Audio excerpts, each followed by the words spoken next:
There's heaps of content in this film that could possibly be considered offensive or upsetting to quite a few people, unless you're a 12-year-old or a 13-year-old boy, in which case you will probably love it. It's a really fun film. It's doing amazing things in its home country of New Zealand, and there's good reason for that too. It's a great film, particularly for anyone who's read the book which it's based on, and or anyone who just wants something a little bit carefree and fun to go and watch with the kids. But there's a lot of adult references in the film. So let's have a talk about that. First of all, the violence. So the film centres around two quite unlikely runaways who end up, running off into the bush, and there's a massive kind of, nationwide manhunt to find them.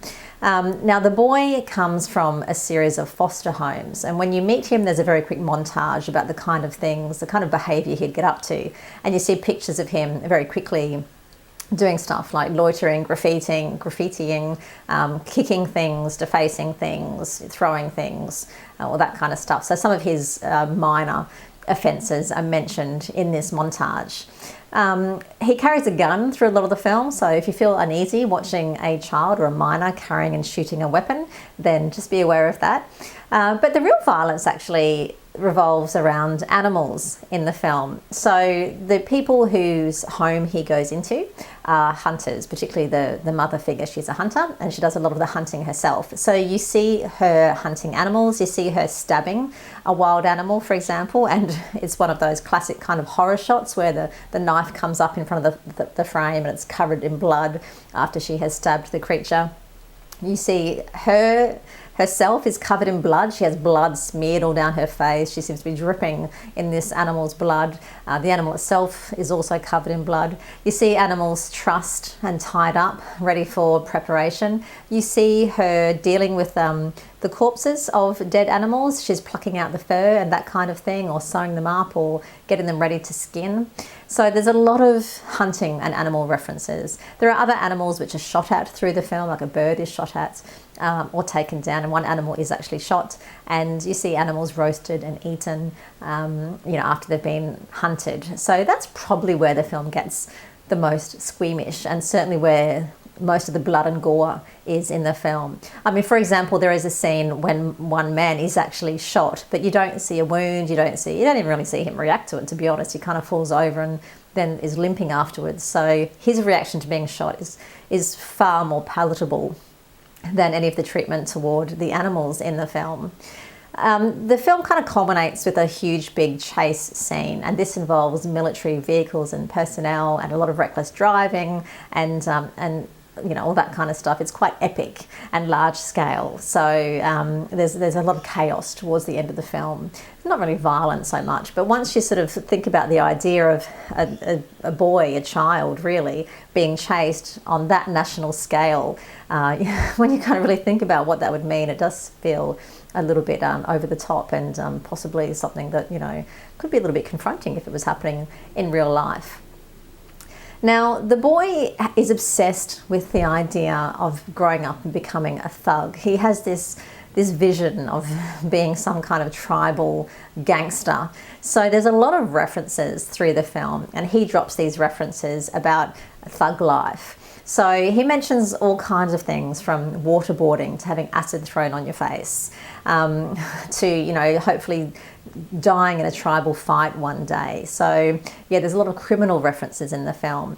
There's a character who talks about having gone to jail in his youth for manslaughter, and we don't really hear about why it happened and what the actual story was, but there's some prison references. In fact, at one point of the film we watch a man going to prison or coming out of prison, so there's some jail references in the film.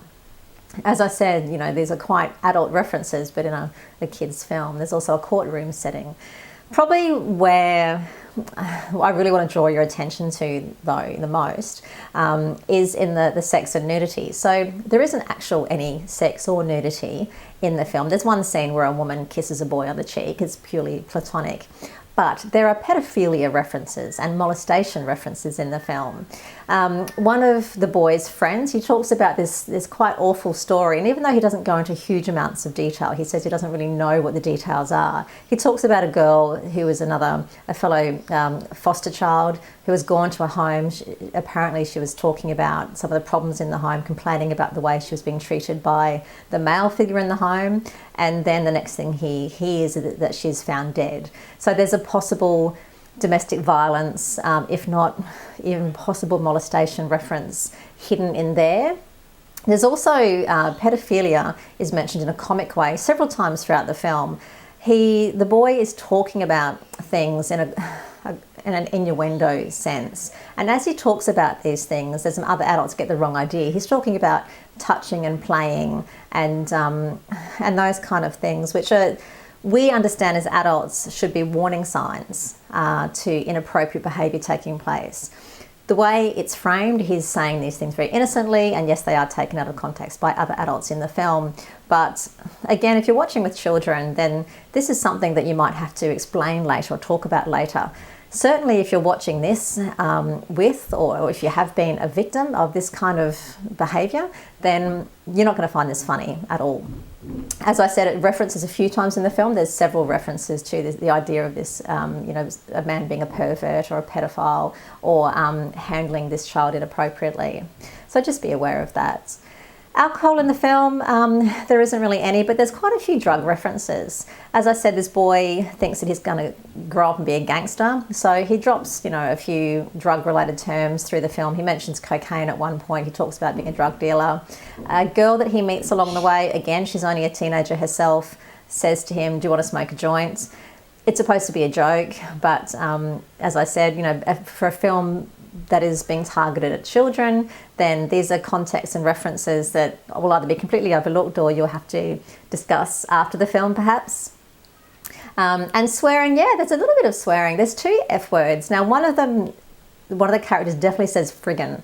The other F word sounded a little bit more like the actual F word to me. I don't know if I misheard or if it is the actual F word, but just so you're aware, there's possible F words in the film. The S word is used quite a few times, and the A word. There's also a bit of name calling and some fat jokes. Julian Dennison, who plays Ricky, the main character in the film, is overweight, and there are some jokes at the beginning of the film about his size and about his weight. And there's a few jokes throughout the film, about him not being able to do a lot of the things that other kids might be able to do because of his size.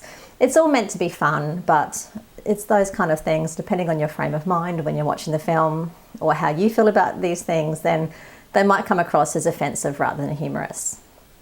Overall, it is actually quite a good film. It's not something to be taken hugely seriously. It's meant to be fun. As I said, it is an adaptation of a book, which is probably why it is as over the top and far-fetched as it is. But the scenery is absolutely magnificent. The performances are wonderful. Sam Neill, is there anything that man can't do?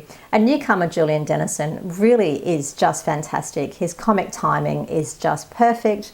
His whole presence is wonderful. He really just occupies the frame in such a beautiful way. And he seems effortless, which is wonderful to watch for a child performer. So go and enjoy the film. Like I said, a lot of adult references in a kid's film. So don't go into it thinking that it's going to be just a fun, easy ride for you with children. You might have some explaining to do afterwards. But enjoy. Let me know what you think.